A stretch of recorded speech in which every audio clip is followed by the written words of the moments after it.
Bonjour à tous et à toutes, je suis Thomas Louis et bienvenue dans La Quille, le podcast où on parle de culture avec ceux et celles qui la font. Cette semaine, je suis parti à la rencontre du street artiste Julien de Casabianca, que vous connaissez peut-être pour son projet Outings. Depuis 2014, il s'empare de personnages tirés d'œuvres classiques dans les musées traditionnels pour en faire des collages XXL qu'il installe dans l'espace public. Mais ça n'est évidemment pas tout, puisqu'il est un vrai catalyseur de projets, à l'instar de la classe prépa Starter, qui se spécialise dans les concours des beaux-arts, ou encore du laboratoire de la création, un lieu en plein cœur de Paris qui porte plutôt bien son nom et où je l'ai rejoint. Alors avec Julien de Casabianca, on a parlé ensemble de la manière dont il a découvert la création dans cet esprit de collectif, de la démarche qu'il développe derrière ses collages de rue ou encore de sa première bande dessinée, actuellement en pleine préparation. Bonne écoute. Julien de Casabianca, bonjour. Bonjour. On est au laboratoire de la création à Paris. C'est un espace dont tu es le président, qui a été créé en 2002, je crois. Ouais. Est-ce que tu peux nous présenter pour planter le décor, parce que c'est un lieu qui est relativement, symbolique. Ouais. Déjà, c'est au cœur de Paris. Il n'y a pas plus au cœur, parce que je pense que le cœur de Paris. C'est-à-dire que c'est le cœur de Paris au sens où, pour de vrai, et ce petit bâtiment était vide. Et je l'ai squatté il y a 20 ans. Je suis rentré par la fenêtre et je l'ai volé. Et depuis, la ville de Paris nous a fait une convention d'occupation. C'est la première fois d'ailleurs, je crois. C'est le premier lieu qui a été pérennisé par la ville. Ouais. Et du coup, c'est un modèle qui a été reproduit depuis plein de fois, en effet, parce que maintenant, il y a des ouvertures quand même assez régulièrement à Paris, très souvent soutenues par la ville. Et voilà, en fait, c'est un espace qui est consacré aux artistes, principalement aux artistes en développement, c'est-à-dire des gens qui vont être jeunes et complètement investis dans leur pratique, qui sortent d'école ou pas, mais qui... Ou pas, oui, ça peut être... n'importe qui dans l'absolu. Ouais, moi, du moment qu'on a des gens qui sont complètement investis dans la pratique, c'est surtout ça en fait qui est important, c'est le temps que tu y passes, de pas être amateur, quoi. Voilà. Et la sélection, c'est Maïlis Lamotte-Pollet qui l'a fait, qui elle a bénéficié de résidence ici déjà et a travaillé ici. Et donc c'est un lieu où on choisit des artistes qui sont dans une dynamique complètement investis dans leur taf, et du coup il y a une dynamique de taf dans l'espace qui est hyper intéressante et dont j'ai besoin moi pour travailler, quoi. Et cet espace qui est donc atypique, qu'est-ce que c'était à la base ? À l'origine, c'est le château d'eau du Palais Royal. Ah, c'est le château d'eau, ok, très bien. Et après, comme c'est tout petit, ça a été l'ambassade d'Andorre. Et puis vide pendant ensuite 20 ans jusqu'à ce qu'on le vole. Jusqu'à ce qu'on le vole. Et donc il y a une palette de disciplines qui est relativement large, tu m'as dit. Ouais, aujourd'hui. Ça va de quoi à quoi ? On est surtout, aujourd'hui au laboratoire de la création, on est surtout dans l'art contemporain. Voilà. Okay. Alors, ça reste large, l'art contemporain, mais... Ça reste large. Voilà, et puis il y a des musiciens aussi, musiciennes. Il y a Anne Passeo qui est à la cave, qui a son atelier, qui est compositrice et batteuse dans les musiques improvisées. Et c'est un melting pot d'échanges et de réflexion aussi, au-delà du fait qu'il y a une synergie dans le travail, que ça donne de l'énergie de côtoyer des gens énergiques. Mais en plus, il y a toutes les discussions et les réflexions au moment de manger la soupe à midi, au moment de prendre le café quand c'est la pause, qui sont hyper importantes. Les artistes qui bossent tout seuls dans un coin, ça se fait plus trop, quoi. Des réflexions qui sont propres aux jeunes talents ou pas ? Est-ce qu'il y avait une démarche là-dedans ? Ouais, toujours. On cherche à accompagner et à faire profiter à la fois de notre expérience et puis de notre réseau aussi, tout simplement. Le laboratoire de la création, il se trouve dans des monuments. D'investir ces lieux, quel intérêt ça a pour toi dans la création en l'occurrence ? D'abord, il y a une nécessité politique, c'est celle de maintenir des artistes dans le centre-ville. Ouais. Parce que sinon, les artistes, ils sont à Aubervilliers, à Montreuil. Donc il y a une nécessité, si Paris est la ville des artistes, qu'ils y soient autrement que morts et représentés dans les musées. Ensuite, il y a cet intérêt d'être ensemble, de partager les espaces. C'est quelque chose qui est important. Ouais, c'est essentiel. Je pense, en tout cas moi, et tu vois, je ne suis pas capable de travailler tout seul si je ne sens pas... l'énergie partagée et puis les questionnements qu'on soulève ensemble, c'est important. Dans la pratique artistique, souvent, tu ne sais pas ce que tu es en train de faire. Tu fais et ça va t'apprendre ce que tu es en train de faire, vers où tu vas. Et pour ça, on a besoin de regards extérieurs en permanence, d'échanges, de se parler, de manière complètement transdisciplinaire. Le regard d'une plasticienne sur la composition actuelle d'une musicienne est intéressant aussi. Ouais, c'est clair. Et au milieu de tout ça, il y a ta propre pratique artistique, évidemment. Tu es Tu as 1000 cordes à ton arc, en fait, je vais pas tout citer, mais tu as notamment lancé en 2014 Outings, qui est relativement célèbre. Enfin, moi, je connaissais depuis très longtemps. Je sais pas ni d'où ni comment, mais je sais que des 22 millions de vues sur les réseaux. C'est possible, quoi. Ce buzz. Mais c'est un projet qui consiste à, disons, exporter des peintures qu'on trouve dans les musées traditionnels, dans la rue, en format XXL. Alors, ce sont souvent des œuvres classiques. Pour quelle raison ?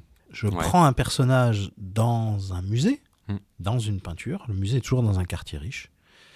Et ensuite, je vais le coller dans le quartier populaire. Donc, j'enlève le décor et je viens poser le personnage dans un décor contemporain, dans un décor urbain. C'était ça, la base de la démarche, c'était ça ? C'est exactement ça. Non, la base de la démarche, elle est pas vraiment ça. Tu sais, faut pas croire que les artistes, on a une idée. Ouais. On se fait avoir déjà par un bout d'idée. Et ensuite, on essaie de creuser. On a une piste. On se dit, tiens, esthétiquement, j'ai un truc qui est pas mal là, mais à quoi ça sert ? Qu'est-ce que ça veut dire ? Pourquoi je fais ça ? Je trouve que je peux sortir les personnages, c'est marrant et tout. Puis tu finis par trouver du sens à ce que tu fais. Mais tu mets du temps, tu creuses, tu essayes. Tu fais des choses anecdotiques au départ. Tu fais des choses qui sont d'abord guidées par le beau. Tu dis, ah, c'est beau, ça fonctionne, c'est bien. Puis ensuite, guidé par le bien fait. Et puis après, tu te rends compte que ça peut être moche et mal fait et être plus fort. Et donc, au début, je savais pas trop ce que je faisais. Après, maintenant, je me rends compte qu'il y a une... Je me suis rendu compte au fur et à mesure, et c'est ça qui m'a intéressé, le fait qu'il y avait cette sorte de réappropriation par le grand public, par le public populaire, d'œuvres qui en réalité leur appartiennent, puisque souvent, quand même, les gens ne sont pas très conscients qu'une œuvre qui est dans un musée leur appartient déjà.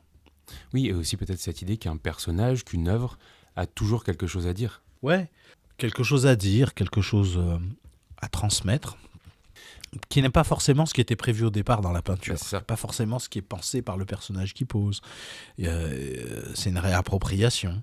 Mais c'est vrai que dans l'espace public, comme ça peut tout d'un coup créer une étrangeté, créer une surprise sur le chemin de l'école, créer une surprise quand on est dans le bus pour aller au boulot. Et tout d'un coup, sur un grand mur vide... il y a une présence là qui s'impose et qui est nouvelle et qui vient changer l'urbanisme, changer la vie, changer une architecture, changer un parcours. J'aime bien la manière dont les gens accordent qu'un dixième de seconde à mon travail. Ils sont là, moi j'ai collé des trucs monumentaux, je fais mon fir avec le grand, puis eux ils sont là, dans le bus, ils passent, tac, un coup d'œil. Mais sauf que ce coup d'œil c'est tous les jours. Et c'est ça aussi qui est intéressant, c'est cette présence, cette continuité-là de la proposition artistique, pas dans un temps intense comme avec un film où ça dure 1h30. Non, mais là c'est un dixième de seconde, mais ça dure 10 ans et c'est tous les jours. Et ça m'intéresse beaucoup cet aspect-là, jusqu'au jour où il y a la surprise de la suppression de l'œuvre. Et là, les gens se retrouvent très fortement interpellés et j'aime aussi beaucoup cette inversion. Ouais. Mais c'est ça aussi que j'allais dire, c'est que l'espace public, c'est un endroit où les choses sont vouées à disparaître par essence. Tu y penses ça, par exemple, à, je sais pas, que les gens arrachent, tu vois, cette idée d'abandonner l'œuvre aussi. Ouais, après, il y a des victoires sans tête au Louvre qui se font visiter par 18 millions de personnes. L'œuvre intègre, ou dans son intégrité, elle n'est pas forcément meilleure. Le geste rageur du passant, le geste gratuit qui va arracher tout d'un coup un bout de visage et imposer une dramaturgie folle à une œuvre qui était au départ peut-être simplement un peu anecdotique. Ça participe. Après tout, quand tu fais une proposition de street art, tu viens tu viens dire quelque chose dans la rue, il n'y a pas de raison que les gens ne répondent pas. De manière très concrète, quel matériel ? Il faut quel papier, par exemple ? Est-ce qu'il faut un papier léger ? Est-ce qu'il faut un papier lourd, au contraire ? Mais en fait, c'est une vraie question qui est celle de savoir si tu fais de l'open source ou pas. Est-ce que je donne tous mes trucs ou est-ce que je les donne pas ? Je suis toujours très partagé là-dessus parce que ça me plaît l'idée que n'importe qui puisse le faire parce que ma technique, finalement, elle est à la portée de tout le monde et en même temps, on a galéré des années avant d'arriver à trouver la bonne formule. Et du coup, tout d'un coup, il y a en effet cette espèce d'exclusivité d'artiste où tu te dis « Attends, je sais le faire, personne ne sait le faire. Est-ce que je dis comment faire ?» Je sais pas, je suis un peu partagé. On n'a qu'à dire que c'est une réponse. J'ai pas répondu moi-même en vrai. Je sais pas si le mieux c'est de partager ou de garder. Après, ça m'arrive de temps en temps quand je vois sur Insta des gars qui collent un truc ou des meufs. Je sais qu'ils sont en train de galérer sur un truc qu'ils ne savent pas encore et donc ça m'arrive d'envoyer un petit message, un petit MP en disant « Tu sais, ta colle là, En fait, si tu... Tac, voilà. Juste, bon, Ok. ça arrive, ouais, entre artistes directement, comme ça. Est-ce qu'il y a un moment, alors là on sort un petit peu des collages, mais est-ce qu'il y a un moment dans ton métier que tu aimes plus que les autres dans les étapes? C'est fini. Quand c'est fini? Pour quelle raison? Il y en a plein qui disent au contraire, quand c'est fini, on n'a plus rien à faire. Ouais, non, mais moi, mon moment préféré, quand même, c'est de rentrer dans mon lit, tu vois. Ok. Avec le sentiment du travail bien fait. Ce qui, oui, précisément implique la notion de travail. Ouais. En général, si tu veux, ouais, c'est ça. Moi, j'aime beaucoup, c'est satisfaisant après parce que tu as le retour des gens, parce que tu vois, tu as enfin la certitude que tu t'es pas planté. Ou le contraire, quand tu t'es planté. Tu sais pas quand tu fais un collage monumental s'il va être réussi ou pas, si le fait que tu aies le visage qui soit à moitié sur des vitres, une porte, un escalier, ça va fonctionner ou pas fonctionner. T'es un peu flippé quand même. Ça n'a déjà pas fonctionné? Ah ouais, j'en ai raté un total à Montauban. Oh là là, le ratage, le truc, quand t'étais fini, les gens ils sont polis, tu vois. Ils sont là genre, ah, c'est formidable. Mais genre, c'était quoi? Bah, tu voyais pas la gueule du mec, en fait. Mais bon, c'était raté, quoi. Parce que je m'étais mis sur un support qui était trop compliqué. Et ouais. Mais non, eux, ils étaient contents. Moi, j'avais honte. Non, ça arrive régulièrement, ouais, que ça soit pas aussi bien que j'espérais. Que ça soit... Il y a un truc qui est difficile à appréhender, c'est à quelle taille tu dois faire les choses. Avec Maïlis, on avait collé un truc où on s'était galéré à Jérusalem, sur une ruine, on avait collé un truc de 3 mètres en équilibre sur un truc en ruine. Enfin, c'était vraiment galère. Et franchement, il aurait fait 50 cm, le résultat était le même. T'avais pas besoin qu'il soit si grand. Ça arrive souvent, en fait. C'est que tu te rends pas compte. Vu de loin, tu te dis il faut le faire comme ça. Puis une fois que c'est fait, c'est une erreur. Bon, ça c'était marrant parce que c'était juste galère. Mais ouais, des fois, c'est difficile. Tu es obligé de le... Enfin, c'est con à dire, tu vois, mais la pratique artistique, c'est d'abord dans ta tête avant que ça devienne dans la réalité. Et tant que tu l'as pas sorti, tu peux pas vraiment savoir. Il y a un lieu qui te fait rêver encore ou t'es pas du tout dans cette démarche de je veux un lieu absolument?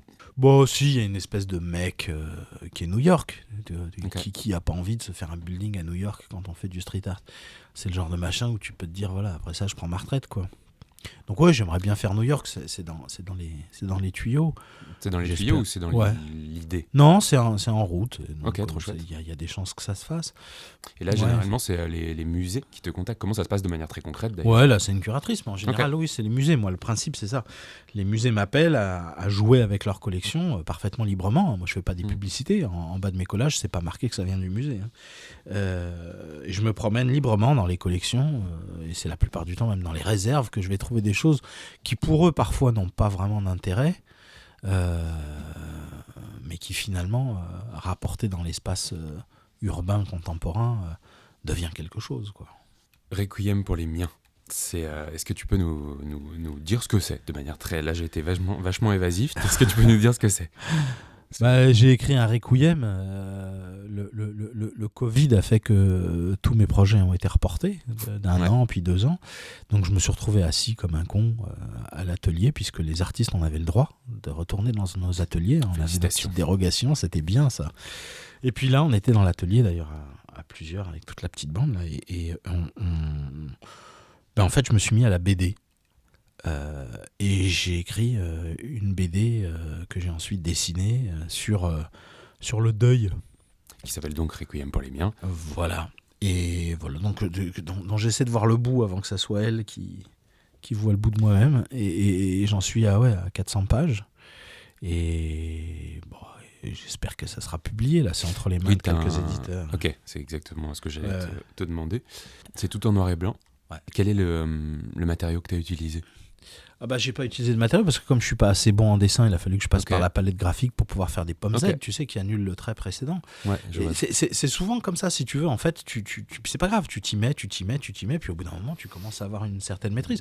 Et le fait que ça soit en noir et blanc, bah, c'est juste parce que déjà, c'est déjà bien compliqué à traiter le noir. Oui, c'est une très bonne raison. Et je vais pas en plus me mettre à la couleur. Et c'est un peu aussi, tu vois, dans finalement l'esthétique qui s'est imposée dans mon travail avec Outings Project, les collages. Ouais. C'est au début. Je ne pensais pas spécifiquement aller dans les quartiers populaires. J'ai été dans les quartiers populaires, d'abord parce que évidemment je les connais mieux, parce que je viens de là, mais aussi parce que dans les quartiers riches, les murs ne sont pas intéressants. parce qu'ils sont tout blancs, ils sont nickel, ils ont rien à raconter, c'est des placards. Là, l'idée, c'est aussi de jouer avec les rugosités du mur. Exactement. Et en fait, évidemment, c'est un peu cette logique. On est tous fascinés par l'esthétique de la ruine, de l'urbex, tous ces endroits un peu abîmés. Moi, plus le mur est abîmé, évidemment, plus mon collage devient intéressant, devient fort, surgit comme ça de châteaux hantés. Et en fait, faisant ça et cherchant des murs abîmés, tu te retrouves plus souvent dans les quartiers populaires et se pose alors la question de te dire attends, en fait je passe mon temps à aller jusque dans le quartier riche pour aller dans le musée et après je vais dans le quartier populaire, là ça prend du sens. C'est souvent comme ça, d'abord tu fais et c'est en faisant que les choses prennent un sens. Donc là c'était la même chose pour la BD. Ouais. Qu'est-ce que tu as senti que tu avais envie ou que tu pouvais surtout dire de plus? C'était le temps long je suppose déjà. Ouais, mais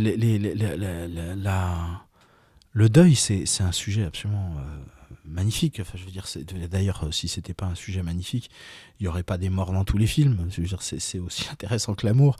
D'ailleurs, ça en est, finalement. Ouais, c'est un support formidable pour raconter des histoires. Et il se trouve que les hasards de ma vie font que j'avais 2-3 deuils pas piqués des hannetons qui méritaient d'être racontés, quoi. Ok, donc en plus il y a le mot-clé qui vient d'être à demi-mot prononcé, autobiographique. Ouais, bien sûr. Ok. Ouais. Alors tu as commencé ta carrière comme journaliste, tu as publié plusieurs livres aussi. Est-ce qu'il y a eu une transition naturelle qui s'est opérée ou est-ce que tu as pris un virage à 360, disons, en lançant cette carrière artistique et en faisant qu'on est là aujourd'hui? C'est à cause de ma voisine qui m'a dit viens, on va visiter le squat artistique en face. Et moi je voulais pas y aller parce que les punks à chiens c'était pas mon truc. Là j'avais vraiment une espèce d'idée préconçue de vieux conte bourgeois. Mais comme elle voulait y aller avec Charlotte et que Charlotte c'est quelqu'un que tu suis les yeux fermés, j'ai dit bon d'accord, j'y vais. Ok. Et j'ai bien fait parce que je suis rentré dans un lieu où je me suis dit là attends, moi je veux pas être le 5e Beatles, cet endroit est génial. Et par chance j'y ai rencontré Gaspard Delanoë.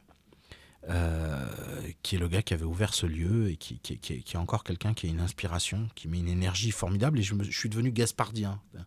Il m'a dit une ou deux choses qui m'ont immédiatement fasciné, à savoir tout simplement que lui, il avait arrêté de travailler le jour où il avait compris que c'était pas la peine de payer un loyer et qu'il valait mieux passer ses journées au RSA à travailler dans un squat et à chercher des projets artistiques. Et j'ai adhéré à cette idée et je l'ai fait. De manière très... Oui, en fait, c'est cette rencontre précisément qui t'a... Absolument. Ok. Je me suis installé dans le squat, je me suis mis au RSA. La vie est dure, mais elle est plus intéressante que les obligations professionnelles. Et puis à passer son temps et ses journées à penser et à avancer sur des projets artistiques font que tu finis par trouver une place. Finalement, c'est paradoxal, mais le point commun de tous les artistes qui ont réussi, alors réussi, ça veut juste dire, on va dire, gagner sa vie, tu vois, je veux pas... le point commun, c'est que c'est tous des gens qui n'ont jamais arrêté. C'est bizarre, hein. C'est juste ça, ils n'ont jamais arrêté. Ouais. Et la plupart des gens arrêtent un jour parce qu'il faut bien payer le loyer, parce qu'on n'a plus le temps, parce que c'est fatigant, parce qu'on n'a pas rencontré le succès, parce qu'on n'intéresse personne, parce que oui, mais un jour, moi d'accord, j'ai 2-3 projets qui ont eu du succès au sens où ils m'ont fait gagner ma vie, au sens où il y a eu du buzz, au sens où il y a eu une visibilité, au sens où les pairs surtout m'ont reconnu, ça c'est peut-être le plus important, mais 90% des idées que j'ai eues, des idées à $1 million, hein, des idées géniales, hein, le lendemain s'avérait valoir 10 centimes et être de la merde. Ou le lendemain, ou au bout de 3 mois, ou au bout de 3 ans, où tu es là, tu creuses ton projet, tu avances, tu ceci, tu sais là, puis en fait ça vaut rien. Tu peux pas le savoir tout de suite. Continuer. Est-ce que tu t'intéresses au monde de l'art aujourd'hui en France? Est-ce que tu as des artistes qui t'inspirent, que tu aimes particulièrement? Moi, je m'intéresse à plein de choses, mais je suis pas pointu dans quoi que ce soit. Et souvent, mes influences viennent de complètement ailleurs. Je vais dans un projet plastique être influencé par un cinéaste. Je vais entendre, j'en sais rien, Orelsan parler d'un truc et ça change quelque chose dans ma BD. Ouais, c'est pas de l'ordre plus... C'est pas de l'ordre d'influence précise, c'est plus des approches ou des manières de travailler. Je me rends compte qu'il y a dans mon travail une manière de faire que je vais voir qui va être plus commune avec des choses que peuvent faire aussi bien Sidney Pollack. Je suis pas trop dans l'explicite. Ok. Voilà. Donc j'aime bien qu'on porte des projets dans lesquels... je sais pas comment dire ça... c'est pas évident ce qui est raconté au premier abord. Tu vois, t'écoutes les 4 saisons, il se passe un truc étonnant dans cette musique, mais tu sais pas qu'en fait c'est juste une histoire d'alcoolique, de deux potes complètement pétés qui se racontent le life. Mais c'est pas dit, tu vois, c'est pas en avant. Pourtant c'est ça l'histoire. Et c'est ça que Vivaldi, dont Vivaldi témoigne, et puis il le dira plus tard. C'est ce genre de choses qui m'intéresse. C'est Et ça t'intéresse. Ouais, vraiment. Vraiment, comment réussir à travailler sur une chose qui touche dans l'inconscient. Parce que nous, en tant qu'auteur, en tant qu'artiste, on sait sur quoi on travaille, mais on le dit pas. Tu vois, c'est pas la peine de... Tu vois, je sais pas, Faire des caisses. Ouais, puis il faut pas que ça soit tout devant, donc c'est ça qui est intéressant. Comment tu réussis à trouver quelque chose qui va toucher... Tu vois, le Amadeus, par exemple, de Milos Forman, n'est pas du tout un film sur Amadeus. Il a jamais cherché à faire un film, une biographie, il s'en fout. La seule chose qui l'intéressait, lui, c'était de faire un film sur le punk, sur qu'est-ce que c'est que d'être un punk. Et ben, il a trouvé cet angle-là, qui est génial. Mais au bout du compte, finalement, lui, ce qu'il raconte, c'est juste un punk dans son rapport à l'institution, dans son rapport au pouvoir, etc. C'est ça qui est intéressant. Il ne fout pas les pieds dans le plat, tu vois. Ouais. Et donc, j'essaie de trouver cette manière-là. J'aime beaucoup cette influence-là, d'entendre que finalement, c'est moins intéressant quand le titre dit exactement ce que c'est, quand le sujet est parfaitement explicite et que ces gens regardent le sujet. Tu vois, je m'emmerde considérablement dans le cinéma qui va aller filmer des pauvres reconstitués pour montrer à quel point leur vie est dure, compliquée, et puis leurs amours, pas que ça m'insupporte en fait. C'est marqué dans le titre, tu vois rien que sur l'image, tu as compris tout le film, et au bout du compte, t'as pas une structure au fond qui te tape sur quelque chose que tu sais pas ce que c'est. Enfin, c'est ça qui m'intéresse dans l'art, c'est quand tu sors d'une expo, ou tu sors d'un film de musique ou quoi, en disant ça t'a remué, mais tu sais pas où. Tu vois, et c'est ça que j'essaie de faire. C'est ça que j'essaie de faire avec ma BD aussi, avec Requiem pour les miens. Il ne s'agit pas juste de parler du deuil, évidemment. Moi, je sais de quoi je parle. En fond, j'ai mon idée et je vois pourquoi ça remue les gens quand ils le lisent. Pas juste parce qu'il y a des histoires tristes. Non. C'est parce qu'il y a quelque chose. Je ne peux pas dire quoi, sinon ça gâche tout. Mais il y a quelque chose au fond qui doit être animé chez le regardeur et c'est ça qui est intéressant. Je vais te poser la dernière question que je pose à toutes mes invitées, à tous mes invités. Est-ce que tu as un ou plusieurs coups de cœur culturels à nous partager ? Il y a un truc qui m'intéresse dans mon travail, dans le rapport à la rue, justement, c'est qu'il y a une autre manière de le regarder, qui est celui, justement, de ces deux acolytes d'atelier, là, qui sont Maïlis Lamotte-Pollet et Shadi Namgar, et qui travaillent avec le rien qui est sous leur nez, quoi. C'est-à-dire qu'elles chopent des trucs dans la rue, dans des quartiers populaires, et elles les réutilisent, et elles ce que j'aime bien, et ça se rapproche de ce que je disais avant, c'est que tu as l'impression d'avoir affaire à rien. Tu as un bout de pneu, tu te dis qu'il n'y a rien. Et en fait, évidemment, l'intention est tellement forte, et tellement précise, et tellement pensée, qu'au bout du compte, il y a un bouleversement quand même. Il y a un truc qui se joue là, qui est hyper intéressant. Et c'est ce genre de choses, et ce genre d'interaction, tu vois, quand je te disais tout à l'heure que je vais plus avoir d'influences qui vont être transdisciplinaires. Moi, je ne suis pas comme elle, un plasticien, je ne suis pas dans l'art contemporain, mais pourtant, leur approche, leur réflexion me fait changer ma manière de faire mes collages. Ouais. Super, c'était un très bon conseil. Merci beaucoup, Julien. Et bien voilà, la quille, c'est terminé pour cette semaine, mais on se retrouve évidemment la semaine prochaine avec une nouvelle invitée ou un nouvel invité pour parler culture. Merci beaucoup pour votre écoute et à la semaine prochaine.